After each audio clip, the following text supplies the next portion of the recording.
요한계시록 93번째 시간입니다. 요한계시록 16장 12절에서 16절 말씀입니다. 또 여섯째 천사가 그 대접을 큰 강 유브라데에 쏟음에 강물이 말라서 동방에서 오는 왕들의 길이 예비되었더라. 또 내가 보매 개구리 같은 새 더러운 영이 용의 입과 짐승의 입과 거짓 선지자의 입에서 나오니 그들은 귀신의 영이라 이적을 행하여 온 천하 왕들에게 가서 하나님 곧 전능하신 이의 큰 날에 있을 전쟁을 위하여 그들을 모으더라. 보라, 내가 도둑같이 오리니 누구든지 깨어 자기 옷을 지켜 벌거벗고 다니지 아니하며 자기의 부끄러움을 보이지 아니하는 자는 복이 있도다. 새 영이 히브리어로 아마겟돈이라 하는 곳으로 왕들을 모으더라. 아멘. 오늘 아마겟돈 전쟁 세 번째 시간입니다. 지금까지 우리가 배운 내용들을 먼저 요약해보고 오늘은 아마겟돈 전쟁의 이야기의 그 모태가 되는 요시야 왕의 이야기를 중심으로 살펴보도록 하겠습니다. 요한계시록은 장차 미래의 어떤 특정한 세대에 임할 이야기가 아니라 그리스도가 부활하신 후에 모든 교회, 모든 성도들에게 닥칠 일들을 기록하고 있습니다. 그래서 이 아마겟돈 전쟁도 모든 세대의 교회들, 모든 성도들이 치르고 있으며 앞으로도 계속해서 치러야 할 전쟁의 이야기입니다. 아마겟돈이라는 단어는 무깃도 언덕 혹은 무깃도 산이라는 뜻이고 거기에서 전쟁을 치르기 위해서 오는 자들은 용과 짐승과 거짓 선지자의 입에서 나오는 영, 다른 말로 그들이 가르치는 성경, 그들이 가르치는 오해된 하나님, 그들의 가르침을 받은 자들이 하나님의 진리의 복음을 가진 자들과 벌이는 싸움을 이야기하는 것이죠. 율법주의와 인본주의와 세상 철학과 세상의 윤리와 도덕과 세상의 인간관과 이런 것들과 진리의 복음을 가진 자들의 싸움을 이야기를 하는 것입니다.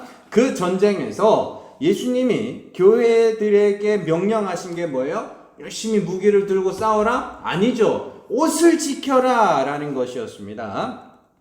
그 말은 아마겟돈 전쟁이 성도들의 옷을 빼앗고 성도들의 옷을 더럽히기 위한 전쟁이라는 것을 말해주는 것이죠. 우리가 사대교회와 라오디게아 교회의 이야기를 통하여서 사대교회에는 다들 옷을 더럽히고 있는데 그 중에 옷을 더럽히지 않은 자들이 있고 또 라오디게아 교회는 나는 부자라 하여 부족한 것이 없다라고 하지만 너희는 벌거벗은 자야 라는 이야기를 하고 있는 것을 우리가 살펴봤습니다. 그 내용에 대해서 우리가 지난 2주 동안 살펴봤어요. 옷이라는 것은 의를 상징하는 것이고 벌거벗었다는 것은 불의, 곧 죄를 상징하는 것입니다. 그리고 벌거벗음을 가리는 옷에는 내가 지어 입는 옷과 그걸 자기 의라 그러죠. 그리고 하나님이 입혀주시는 옷이 있다 그랬어요. 그걸 하나님의 의라고 이야기합니다.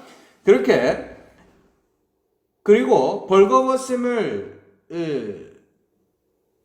가리는 옷에는 내가 지어 입은 옷, 그리고 하나님의 옷 이렇게 있는 것이죠. 하나님 앞에서 악한 것은 스스로 지어 입는 옷으로 자신의 벌거벗음을 가리고 있는 것이라고 그랬습니다. 그건 실상 벌거벗은 것이다. 그렇게 이야기를 하는 것이죠. 그래서 하나님이 입히시는 옷을 입도록 하기 위해서 하나님이 먼저 하시는 일은 스스로 지어 입은 옷을 이렇게 벗기시는 분이라고 그랬어요. 그 결과 우리가 하나님의 옷을 입히시는, 하나님이 입히시는 옷을 입고 있음을 또 장차 입게 될 것을 어떻게 확인할 수 있느냐?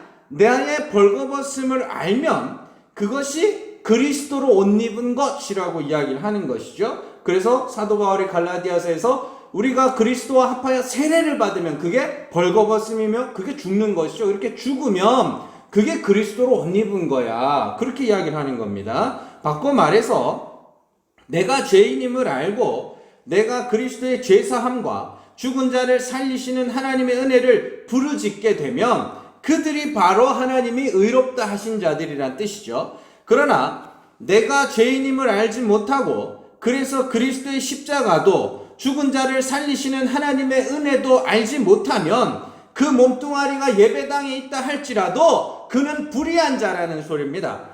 그 말을 오해하면 바울에게 질문했던 사람들처럼 야, 그러면 우리가 어떤 죄를 지으란 말이냐? 하나님이 죄를 조성하시는 분이냐? 라고 질문할 수 있지만 인간이 죄인이라는 것은 백지 상태의 인간이 그냥 그 백지 상태의 인간에게 검은 먹물이 튀어가지고 없던 죄를 짓게 되는 것이 아니라 애초부터 그냥 날 때부터 죄인이라 본래 자신의 모습을 보는 것이라고 이야기를 했습니다. 우리가 너무 소설이나 드라마나 이런 거에 푹 빠져 살면 안 돼요. 어린아이들이 뭐 죄가 없고 막 그런 것 같아요? 아닙니다. 여러분들 이미 어린아이들은 나면서부터 거짓말장이라는 것이 다 증명이 되고 있어요. 자, 어쨌든 그래서 고린도전서 15장에서 부활을 이야기하면서 모든 사람은 아담 안에서 죽은 자라 그러죠. 그리고 어떻게 해요? 죽어야 다시 살아난다 그러잖아요. 그러니까 땅에 심겨져서 죽어야 하늘의 것으로 부활한다는 말을 하죠. 그 말은 내가 지금 살아있는데 죽으라는 이야기가 아니라 원래 죽었는데 죽은 줄 알지 못하던 자들이 원래 죽어있던 나를 보게 되는 것을 이야기를 하는 것이죠. 그렇게 자신의 죽은 자됨을 보고 그리스도로 말미암아 죽은 자를 살리시는 하나님이심을 믿고 그의 이름을 부르면 그가 산 자요 구원에 이르는 자이고 여전히 자기가 지어 입은 옷, 자기의 의로 말미암아 스스로 살았다고 믿고 있는 자들에게는 그리스도도 하나님의 은혜도 아무 관계가 없어지게 되는 거예요. 그러면 하나님께서 살리실 자들을 어떻게 하시겠어요? 반드시 죽이시겠죠. 죽이신다는 것이 우리가 멀쩡히 살아있는데 죽이는 게 아니라 원래 죽어있던 우리를 보게 하시는 거란 말입니다. 그래서 그 과정 중에 우리에게 그렇게 죽으라고 허락하신 것이 뭐예요? 율법이라 그랬잖아요. 그래서 율법으로 죄를 알고 그 죄로 사망에 이르러 생명이신 예수 그리스도를 믿게 되면 그가 산 자라고 성경이 이야기를 하는 것입니다. 그러니까 우리가 이 죽음의 과정이 없이 예수를 믿는다? 그건 100% 거짓말이에요.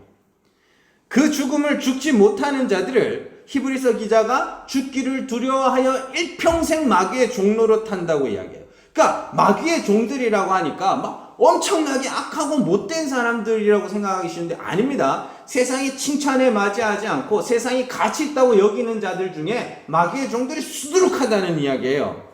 이처럼 성도는 반드시 이 땅에서 죽음을 경험해야 됩니다. 로마서 7장 9절에서 12절입니다.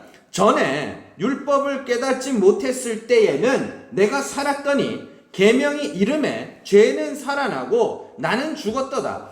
생명에 이르게 할 그 계명이 내게 대하여 도리어 사망에 이르게 하는 것이 되었도다. 죄가 기회를 타서 계명으로 말미암아 나를 속이고 그것으로 나를 죽였는지라. 이로 보건대 율법은 거룩하고 계명도 거룩하고 의로우며 선하도다. 아멘. 바울이 율법을 깨닫지 못했을 때 자신의 상태를 나는 살았고 죄는 죽었다라고 이야기를 합니다. 율법을 깨닫지 못했을 때 바울의 상태가 어땠어요? 빌립보서에 보면 바울이 그때 그리스도를 알지 못하던 율법을 깨닫지 못했던 그때 나는 율법으로는 흠이 없는 자였다라는 이야기입니다. 그 상태가 나는 살았고 죄는 죽은 상태라고 말해요. 그러나 율법을 깨닫고 나자 죄가 살아나기 시작하는 거예요. 죄가 살아나서 그 죄가 나를 죽였다. 그러면서 자신 안에 죄가 살아나고 그 죄로 자신을 죽게 만든 그 율법이 선하고 의롭고 거룩하다라고 이야기를 하는 것이죠. 왜냐하면 율법을 통하여 자신이 죄인이라는 것을 알고 그 죄로 말미암아 내가 죽은 자임을 깨달아 죽은 자를 살리시는 하나님의 이름을 부르게 되었으니 어찌 그것이 악하겠느냐 이렇게 이야기를 하는 것이죠. 그러니까 바울의 삶이 전보다 더 많은 죄를 지어서 그런 것이 아니라 율법으로는 흠이 없던 자신의 삶에 감춰져 있던 본래 자신의 모습을 보았다는 뜻이에요. 그래서 성경이 벌거벗음을 알고 또한 그 벌거벗음을 보는 것이 그걸 그리스도로 옷 입었다라고 이야기를 하는 겁니다. 우리가 뭐 진짜 하나님이 옷을 한 벌씩 내려주신 게 아니잖아요. 응? 그렇잖아요. 다들 옷 없으시잖아요. 하나님이 주신 옷 없잖아요. 그건 의를 설명하기 위한 도구들이란 말입니다.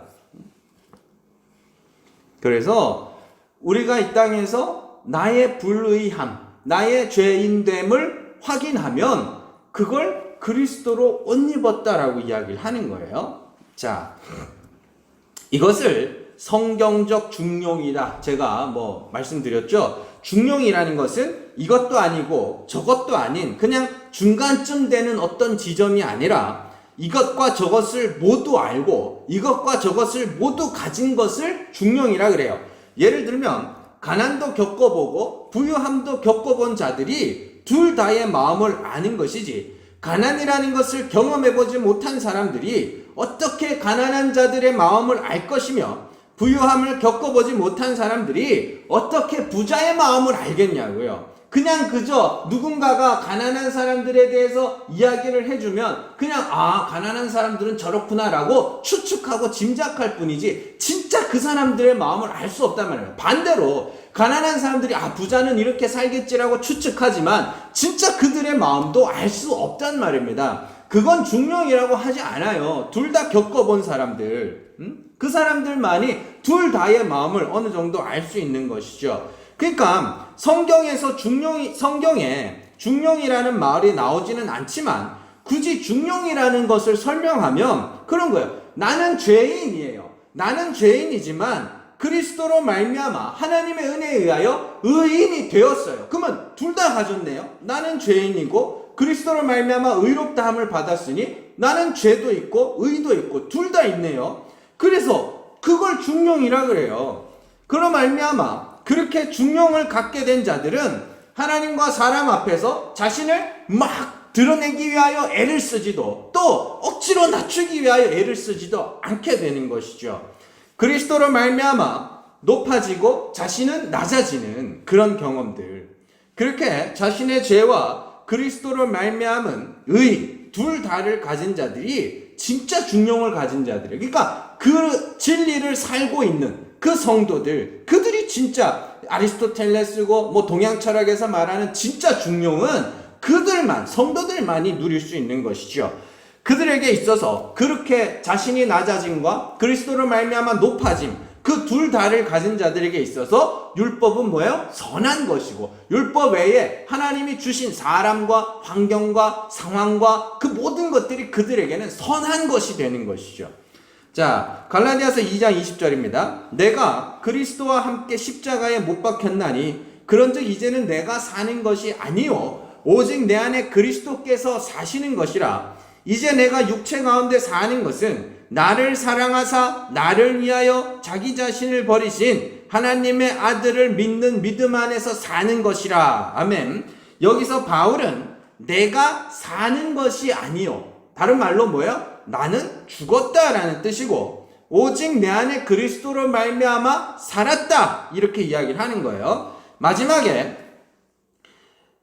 믿음 안에서 사는 것이라는 말은 우리가 막 하루하루를 살아간다, 일상을 살아간다라는 그런 살아감의 의미가 아니라 삶과 죽음 할 때 그 삶에 대한 이야기란 말입니다. 그러니까 똑바로 말해서 마지막 부분에 하나님의 아들을 믿는 믿음 안에서 사는 것이라는 말의 반대의 의미가 뭐냐면 내가 사는 것이에요. 곧 내가 죽어야 그리스도로 말미암아 산 자가 되어, 그러니 성도는 이 땅에서 날마다 자신의 죄를 보고 그것으로 애통해하며 그로 말미암아 예수 그리스도께서 십자가에 오르셨음을 기억하고 하나님의 아들 예수 그리스도의 은혜로 말미암아 감사하며 기뻐하며 그로 말미암아 내가 의롭게 된다는, 나는 죽었고 그리스도 안에서 이제 살았다, 그 이야기를 하는 거예요. 그것이 하나님의 인도하심의 방향입니다. 우리가 하나님의 인도하심을 이야기할 때 하나님이 어떤 집에서 살게 하실지, 또 어떤 직업을 갖게 하실지, 어떤 동네에서 살게 하실지, 혹은 어떤 사람을 만나게 하실지 등과 같은 그런 상황과 형편적 인도에만 너무 집착하는 경향이 있는데, 하나님의 인도는 어떤 목적을 갖고 우리를 인도해 가세요. 어떤 목적이냐면 하나님의 은혜의 영광을 찬송하는 자로 만들기 위한 목적을 갖고 우리를 인도해 가시는 거예요.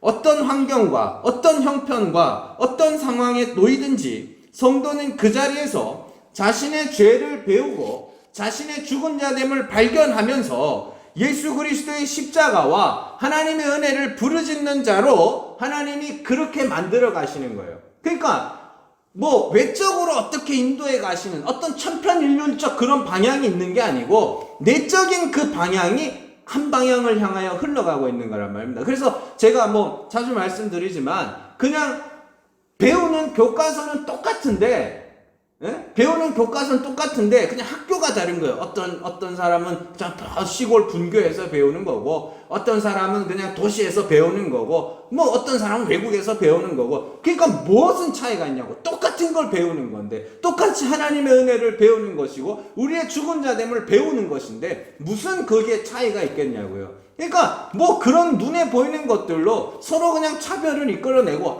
복 받았네, 뭐 벌 받았네, 그런 소리들 하지 마세요.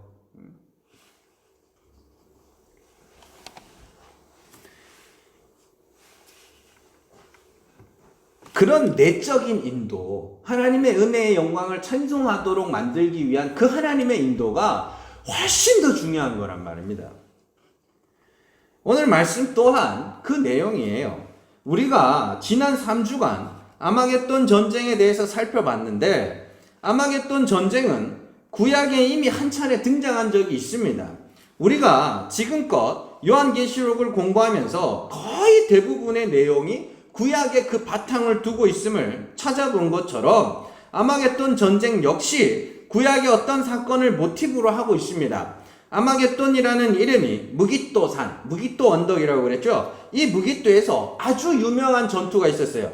유대 역사를 살펴보면 오늘날의 기준으로는 이해가 되지 않는 부분이 하나 있는데, 유대 역사는 왕들이 얼마나 백성들을 잘 살게 했고 얼마나 백성들을 위한 정치를 펼쳤는가에 초점을 맞추고 있지 않아요. 오늘날의 이야기로 바꾸면 그냥 국민들을 위한 정치를 하는 왕, 이런 사람을 훌륭한 왕이라고 하지 않아요. 반대로 유대 역사는 왕들이 얼마나 하나님 중심의 정치를 펼쳤는가에 초점을 맞추고 있어요. 하나님께 충성하는 왕이 훌륭한 왕이고 하나님께 충성되지 못한 왕은 훌륭하지 못한 왕이에요. 그래서 이렇게 정말 객관적으로 이렇게 보면 하나님이 악한 왕이라고 한 왕들 중에 정치 잘한 왕들이 있어요. 부강하게 만들었던 왕들이.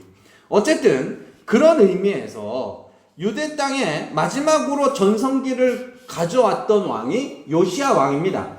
요시야 왕의 업적은 몇 가지로 분류가 돼요. 첫 번째로 성전을 청결하게 한 것이죠. 열왕기와 역대기에 기록된 성전 청결 작업을 보면 성전 안에 우상의 신상들이 세워져 있었고 남창들이 있었으며 온갖 더러운 일들이 자행되고 있었고 또 막 산당들이 가득해가지고 거기서 온갖 이방 신상들이 가득 차 있었어요. 그래서 요시야가 그걸 싹 다 뿌리 뽑아버려요.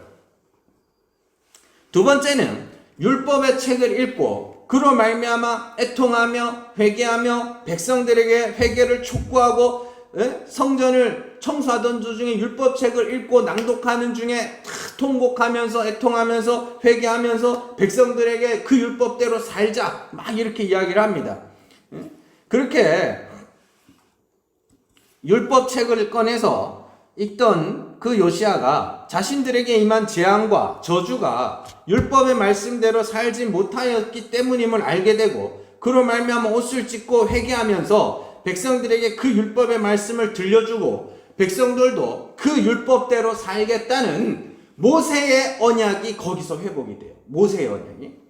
자, 세 번째로 온전한 유월절 절기가 회복됩니다. 역대하 35장 16절에서 18절입니다. 이와 같이 당일에 여호와를 섬길 일이 다 준비되매 요시야 왕의 명령대로 유월절을 지키며 번제를 여호와의 제단에 드렸으며 그때에 모인 이스라엘 자손이 유월절을 지키고 이어서 무교절을 7일 동안 지켰으니 선지자 사무엘 이후로 이스라엘 가운데서 유월절을 이같이 지키지 못하였고 이스라엘 모든 왕들도 요시야가 제사장들과 레위인들과 모인 온 유다와 이스라엘 무리와 예루살렘 주민과 함께 지킨 것처럼은 유월절을 지키지 못하였더라. 아멘. 자, 이상의 세 가지 업적은 요시야가 예수 그리스도를 상징하는 인물이라는 것을 우리에게 보여주는 겁니다.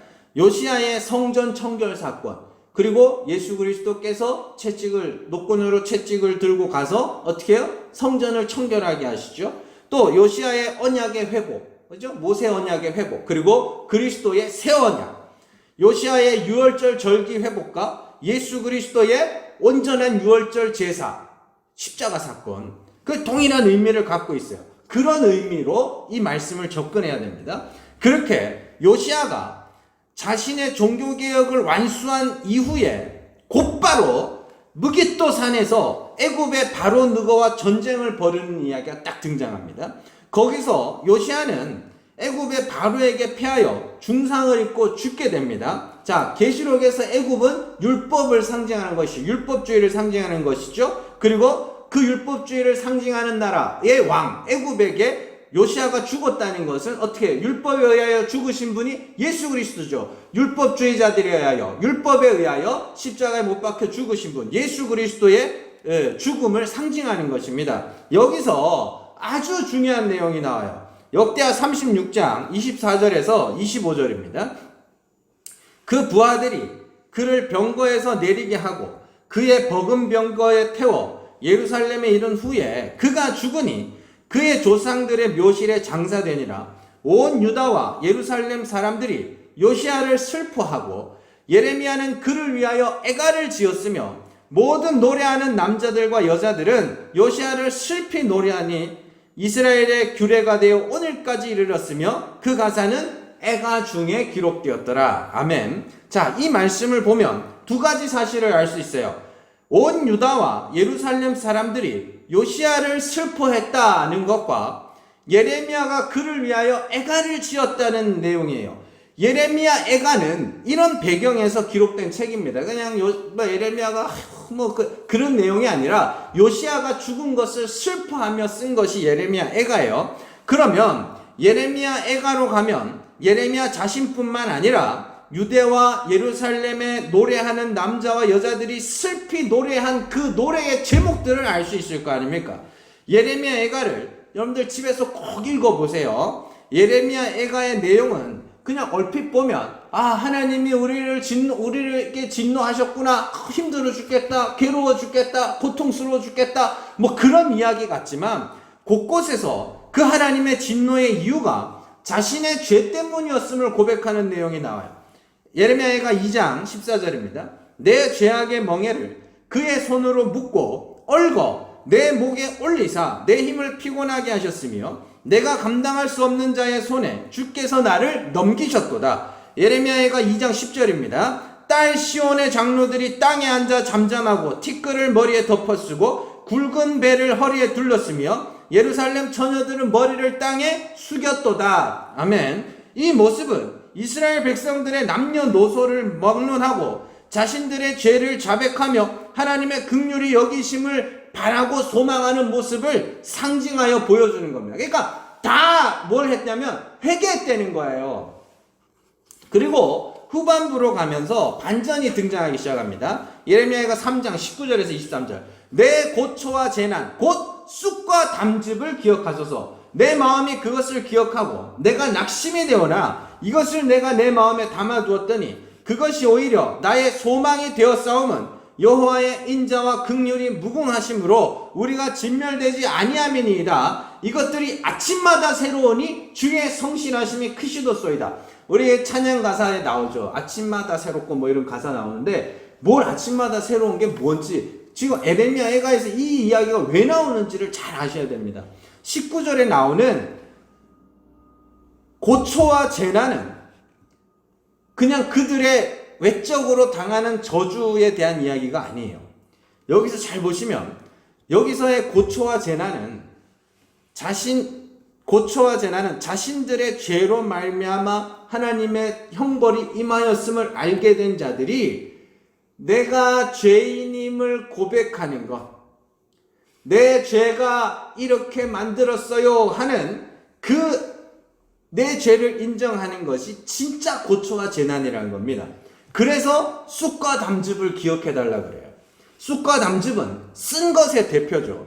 자신들의 죄를 보고 그로 말미암아 애통해하는 것, 그건 겪어보지 않은 사람들은 진짜 모르잖아요. 그것이 진짜 고초와 재난이라는 겁니다. 그런데 그렇게 자신들의 죄를 알고 그것으로 자신에 대하여 낙심하는 것이 도리어 소망이 되었다 그래요. 거기서 하나님은 인자와 긍휼이 무궁하신 분임을 우리가 기억했다라는 뜻입니다. 그리고 가장 중요한 것이 그렇게 자신의 쑥과 담즙을 기억하고 그 가운데서 하나님의 긍휼과 인자하심이 무궁하심을 발견하는 일들이 아침마다 새로웠다라고 이야기를 하는 거예요. 그것이 하나님의 성실이라는 거예요. 그러니까 쉽게 말해서 아침마다 하나님이 뭐랬냐면 그들의 죄를 보게 하셨다는 거예요. 그리고 자신의 죄로 말미암아 애통하게 하셨다는 거예요. 그런데 거기서 끝나는 것이 아니라 거기서 하나님의 인자와 긍휼이 무궁하심을 소망하게 되었다. 그게 날마다 경험되었다. 그게 하나님의 성실하심이라는 거예요.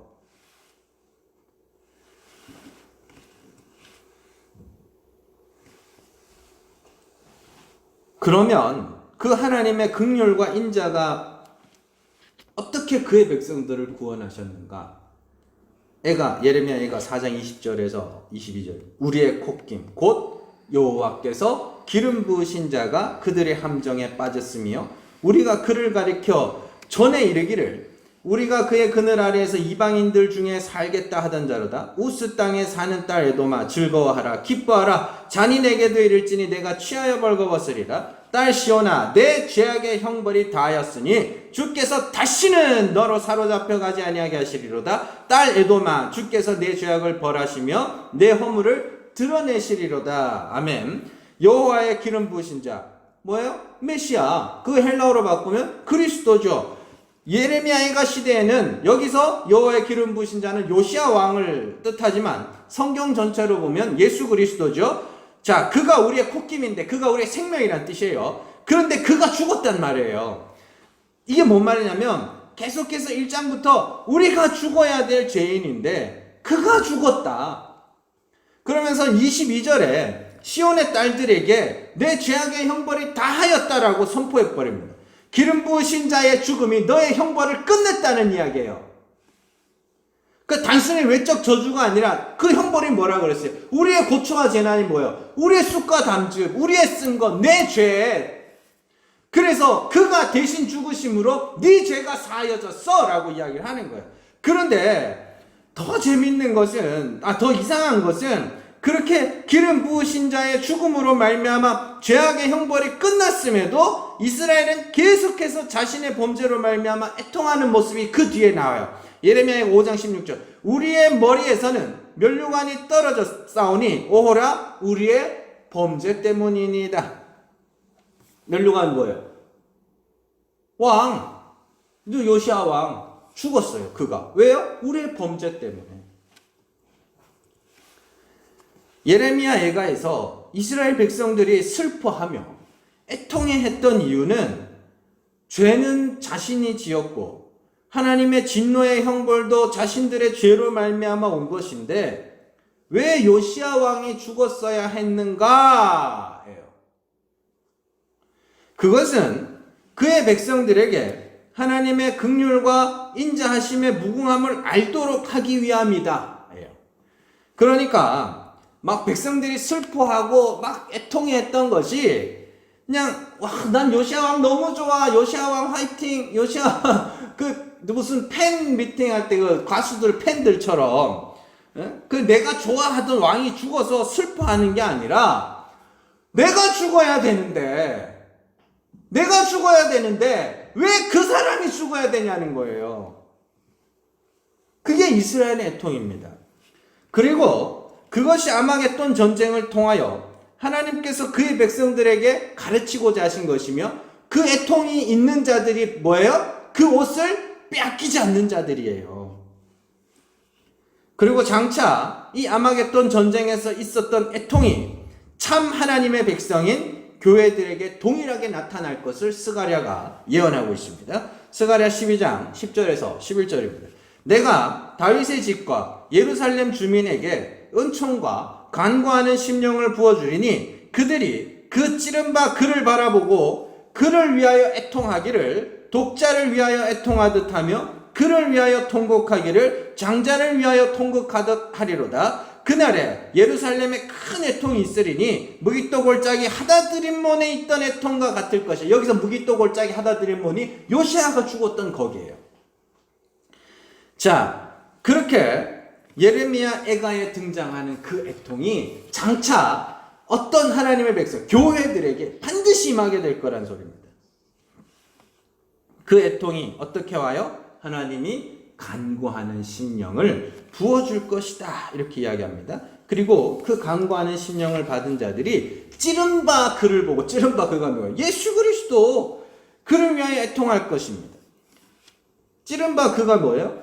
내 죄와 허물로 말미암아 십자가에 못 박히신 예수 그리스도, 간구하는 심령을 가진 자들이 그 예수를 보고 울 거라 그래요. 그를 위한 애통, 그것이 자신의 죄와 요시아의 죽음으로 말미암아 애통해하는 무기또 하다드림몬의 애통이며 성령 받은 교회들의 애통이에요. 그래서 예수님이 산상수훈에서 뭐라 그래요? 애통하는 자는 복이 있나니 저희가 위로를 받을 것이며, 이렇게 이야기하죠. 어느 정도의 애통인가, 그 애통이 어느 정도의 애통인가를 설명하는데, 어떤 애통이라고 해요? 독자를 위한 애통, 장자를 위한 애통이라고 그래요. 이스라엘 백성들은 독자와 장자를 위한 애통이라 그러면 금세 떠오르는 게 하나 있어요. 뭐냐면 6월절의 그 애굽 사람들의 애통함이. 출애굽기 11장 4절에서 6절입니다. 모세가 바로에게 이르되 여호와께서 이와 같이 말씀하시기를 밤중에 내가 애굽 가운데로 들어가리니 애굽 땅에 있는 모든 처음 난 것은 왕위에 앉아 있는 바로의 장자로부터 맷돌 뒤에 있는 몸종의 장자와 모든 가축의 처음 난 것까지 죽으리니, 잘 들으세요. 애굽 온 땅에 전무후무한 큰 부르짖음이 있으리라. 자, 그리고 이제 6월절 밤이 됐습니다. 출애굽기 12장 29절에 30절. 밤중에 여호와께서 애굽 땅에서 모든 처음 난 것, 곧 왕위에 앉은 바로의 장자로부터 옥에 갇힌 사람의 장자까지와 가축의 처음 난 것을 다 치심에 그 밤에 바로와 그 모든 신하와 모든 애굽 사람이 일어나고 애굽에 큰 부르짖음이 있었으니 이는 그 나라에 죽임을 당하지 아니한 집이 하나도 없음이었더라. 여기서 죽임을 당한 자들이 누구예요? 장자들이죠.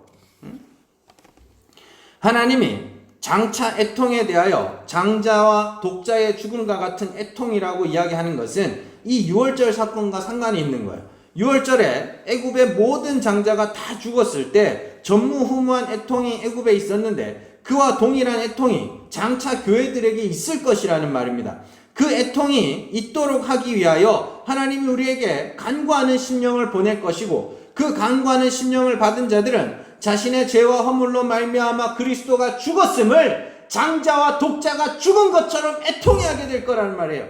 그러면 결국 그 간구하는 심령이 우리 안에서 하는 일이 뭐예요? 우리의 죄와 허물을 보게 하시고 핑계치 못하게 하시고 그로 말미암아 죄를 뒤집어 쓰고 티끌에 입을 맞추며 주의 긍휼과 인자하심을 바라고 소망하게 되는 거예요. 주의 긍휼과 인자하심이라 그러니까 너무 대단하게 위대하고 성스러운 이런 게 아니에요. 하나님 나 좀 불쌍히 여겨주세요. 하나님이 죽을지니 좀 살려주세요. 이게 긍휼과 인자하심을 부르짖는 거란 말입니다.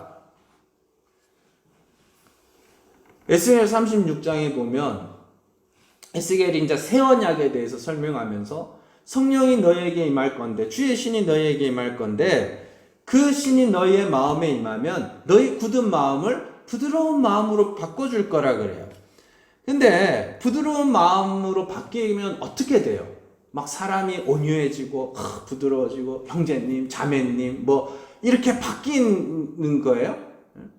제가 옛날에 그 전도사 사역하면서 참 제가 이제 작은 교회에서 사역하다 보니까 대학생들을 마주칠 일이 별로 없었어요. 근데 대학교 이제 총신대학교 이렇게 들어갔더니 뭐 형제님, 자매님 뭐 이래요. 너무 속간지러워. 이제는 뭐 그냥 저도 이제 뭐 교회를 오래 사역을 오래 하다 보니까 그런 말들이 입에 붙어가지고 그런 말들을 하고 처음에는요 그게 너무 막 낯간지럽고 닭살 돋고 막 그랬는데 그게 부드러운 마음을 가진 사람들의 말이에요? 아니면 뭐 말투가 부드러워지나?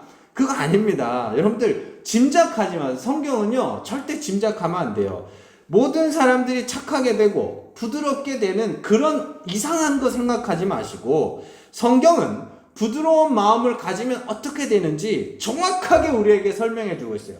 열왕기하 22장 19절입니다. 내가 이곳과 그 주민에 대하여 빈터가 되고 저주가 되리라 한 말을 네가 듣고 마음이 부드러워져서 여호와 앞 곧 내 앞에서 겸비하여 옷을 찢고 통곡하였으므로 나도 네 말을 들었노라 여호와가 말하였느니라. 아멘. 보세요. 부드러운 마음을 가지면 어떻게 된다 그래요? 겸비하여 옷을 찢고 통곡하게 된다. 애통하게 된다는 소리죠. 성령이 임하면 그들의 죄와 그들의 죄, 우리는 다른 사람들의 죄와 허물을 너무 잘 알고 너무 잘 보고 정말 쪽집게처럼 다 찾아내는데 진짜 모르는 게 뭐냐? 자신의 죄와 자신의 허물이란 말입니다. 그런데 성령이 우리에게 임하면 그걸 보게 한다는 거예요. 그리고 그로 말미암아 통곡하게 한다는 거예요. 옷을 찢게 만든 거예요. 그걸 부드러운 마음이라 그래요. 그러면 굳은 마음은 뭐라는 소리입니까? 그걸 못하게 하는 거. 마음이 부드러워지면 성령이 임하여 부드러운 마음이 되면 사람이 자신의 죄로 말미암아 여호와 앞에서 옷을 찢고 애통해 하게 돼요. 성도가 지켜야 할 부드러운 마음은 그 마음입니다. 나는 죽었고 내 안에 그리스도로 말미암아 살았다는 그 마음을 지켜야 되는 거예요. 그게 옷을 지키는 거고 그게 아마겟돈 전쟁에서 승리하는 거란 말입니다. 무슨 뭐 중국과 미국과 전쟁 이런 거는 좀 그러나 더러운 영, 귀신의 영, 짐승의 표를 받은 자들은 그 애통을 하지 못해요. 나는 살았다로 가는 거예요. 나는 죽은 자이며 나는 죄인이며 나는 부정한 자이며 불의한 자라서 나는 오직 예수 그리스도를 믿음으로만 의롭다함을 받을 수 있는 그런 하나님의 은혜로만 나는 구원에 이를 수 있는 그런 자인데 마귀는 끊임없이 우리를 부추겨서 나의 어떤 행위나 나의 어떤 열매로 스스로 의롭다 착각하게 만들어요. 바꿔 말하면 성도는 애통하며 그리스도로 말미암아 기뻐하는 자인데 마귀는 어떻게 하냐면 나로 말미암아 기뻐하게 만들어요. 제가 왜 이렇게 초반에 마귀가 세상에서 이렇게 막 존경받고 높임받고 저 사람처럼 살아야 돼 하는 자들 중에 마귀 새끼가 득실득실 한다고 그러는지 아시겠어요? 교회들이 오늘날 교회들 뿐만이 아니라 역사상 교회들이 그 애통을 상실하는 순간 교회는 더 이상 복음이 역사하지 못해요. 우리는 그 애통함을 회복해야 되는 거예요. 우리가 사도 바울의 서신에서 자주 살펴보지만 바울이 귀신의 영, 미혹의 영을 설명하면서 음식을 가려 먹고 혼인을 금하는 것이 귀신의 영, 미혹의 영이라고 말해요. 우리 너무 익숙한 거 아니에요? 음식 가려 먹어야지, 술, 담배 안 해야지, 뭐 하라 소리는 아닙니다. 오해하지 말고 들으세요. 그걸 거룩한 거지, 그게 경건한 거지라고 말하는 게 나쁜 거란 소리입니다. 그게 귀신의 영이란 소리예요. 여러분들을 경건한 자로, 여러분들을 거룩한 자로 만드는 것은 예수 그리스도밖에 없어요. 내가 뭘 한다고 거룩해지고 내가 뭘 안 한다고 더 안 거룩해지는 게 아니란 말입니다. 나는 완전히 죽은 자예요. 그걸 보셨냐고요. 음식을 가려 먹는다고 그것이 그 사람을 경건하고 거룩하게 하는 것이 아니고, 혼인을 금하고 성욕을 가라앉힌다고 그것이 그 사람을 경건하고 거룩해 하는 것이 아니란 말입니다. 그런 인간 행위에 의미와 가치를 부여하고 그것으로 하나님 앞에서 내가 이렇게 되었음을 자랑하는 자들이야말로 그 옷을 더럽히는 자들이며 그 옷을 빼앗기고 도리어 짐승의 표를 받은 자들. 그래서 내가 거룩해져야 되고 내가 의로워져야 되고 내가 경건한 자가 돼야 되니까 어떻게 해요? 계속 뭔가를 하는 거예요. 왜요? 하나님이 어느 만큼의 거룩과 어느 만큼의 경건을 우리에게 요구하시는지를 모르거든요. 그러니까 계속 하는 거예요. 그래서 쉼을 얻지 못하는 거죠. 그러나 죽고 난 하나님 해봤는데 안 되네요. 이거 있어야 됩니다. 안 되기 위해서 해보셔야 되는 거예요. 해봤는데 날 거룩하지가 않아요. 그냥 도리어 난 부정한 자고 뭐 착하게 살려고 해보면 해볼수록 그냥 내 추악함이 더 드러날 뿐입니다. 그래서 나는 예수 십자가 아니면 아무것도 아닌 그런 죄인에 불과한 자입니다 라는 고백. 근데 그 고백을 하는 자들이요 애통할 수밖에 없어요. 그 고백이 있는 자들은.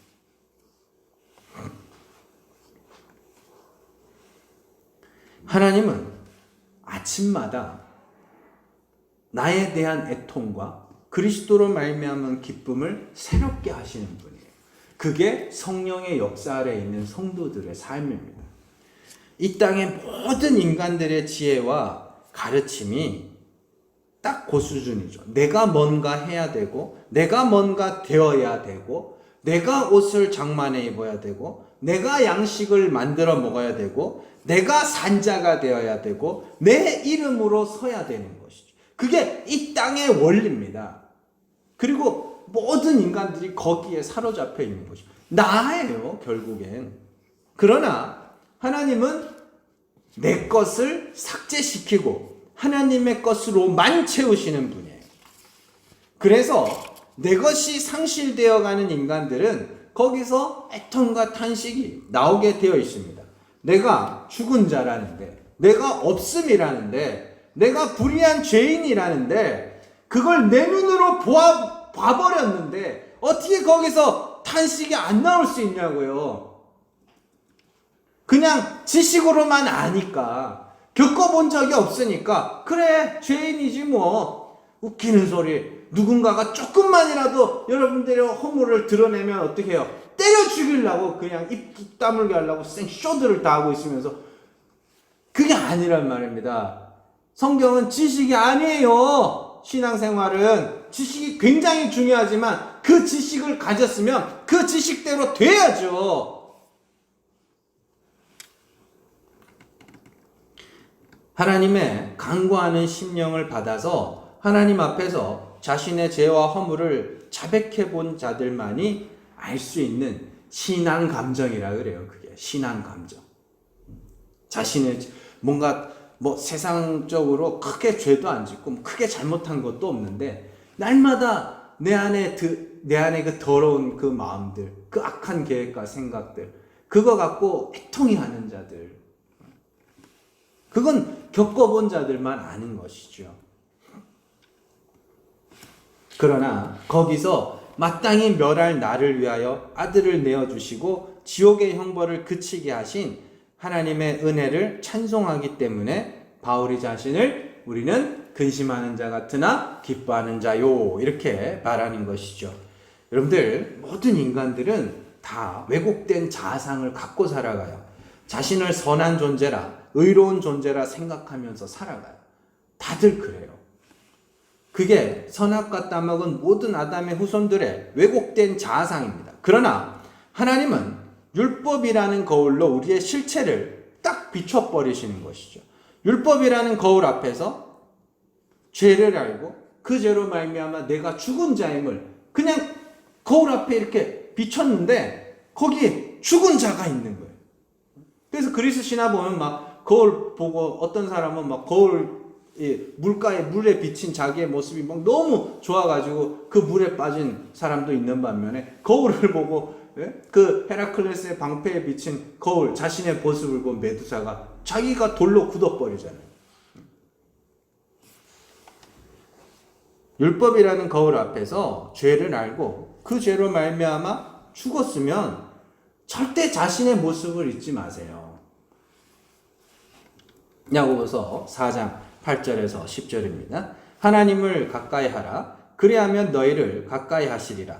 죄인들아 손을 깨끗이 하라. 두 마음을 품은 자들아 마음을 성결하게 하라. 그러면 손을 깨끗이 하는 것, 마음을 성결하게 하는 게 뭐냐? 슬퍼하며 애통하며 울지어다 너희 웃음을. 그죠? 마귀는 어떻게 한다? 나로 말미암아 웃게 한다 그랬죠.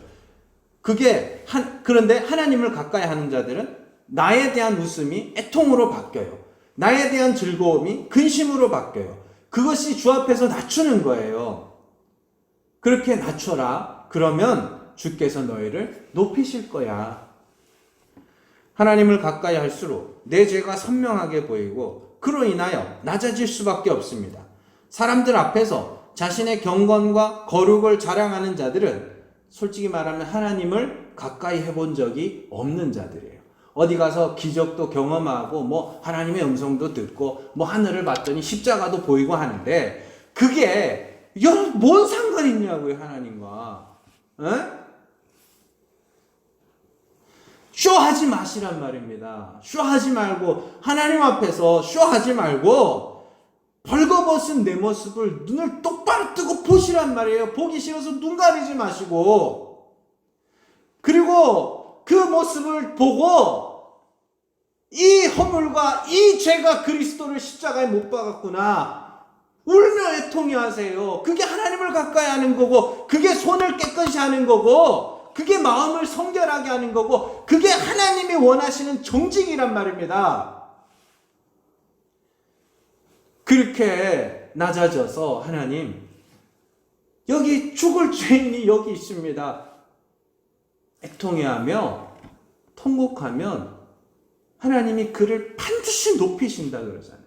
그래서 성경에 하나님의 속성을 여러 가지로 설명하는 중에 하나님은 언약의 하나님이라고 그러죠. 하나님을 왜 언약의 하나님이라고 그래요? 하나님은 약속하신 바를 반드시 지키시는 하나님이라고 그래요. 사도 바울이 갈라디아서에서도 사람의 예대로 말해도 사람들도 약속하면 반드시 지키겠는데 하나님은 안 지키겠느냐, 그런 이야기 하잖아요. 하나님이 말씀하시잖아요. 낮춰라.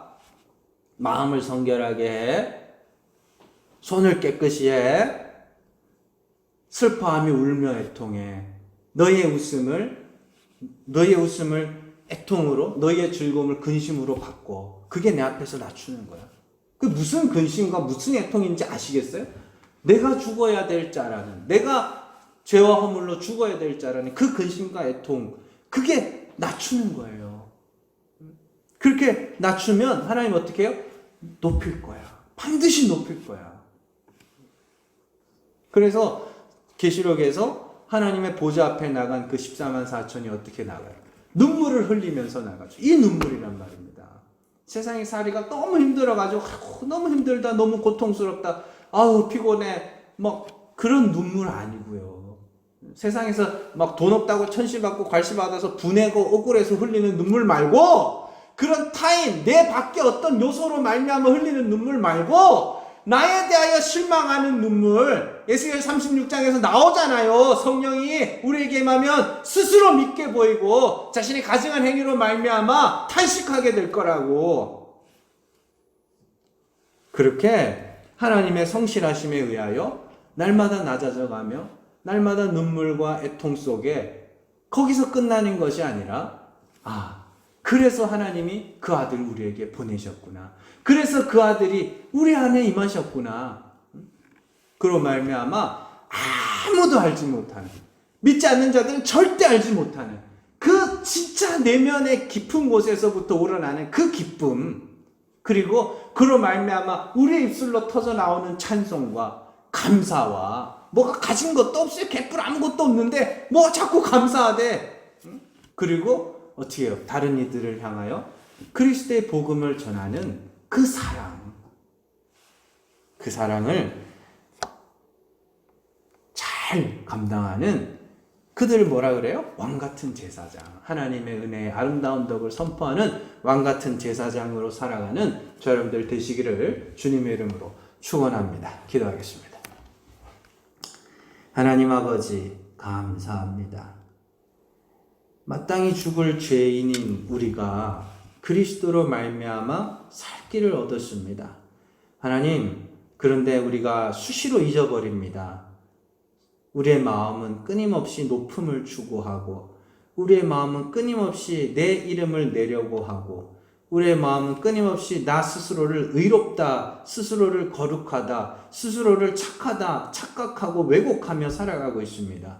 하나님이 왜곡된 눈들을 바로잡아 주시고 날마다 주의 성실하심이 우리 가운데 역사하여 나의 부족함과 나의 불의함과 나의 죄인됨을 날마다 바라보게 하여 주시고, 그래서 예수구나, 그래서 예수의 십자가구나, 그래서 하나님의 은혜구나를 외치면서 정말로 그 은혜로 말미암아 감사하고 기뻐하며 그 은혜로 말미암아 많은 이들에게 그리스도의 복음을 증거하는 주의 백성들 될 수 있도록 역사하여 주시옵소서. 예수님 이름으로 기도드립니다. 아멘.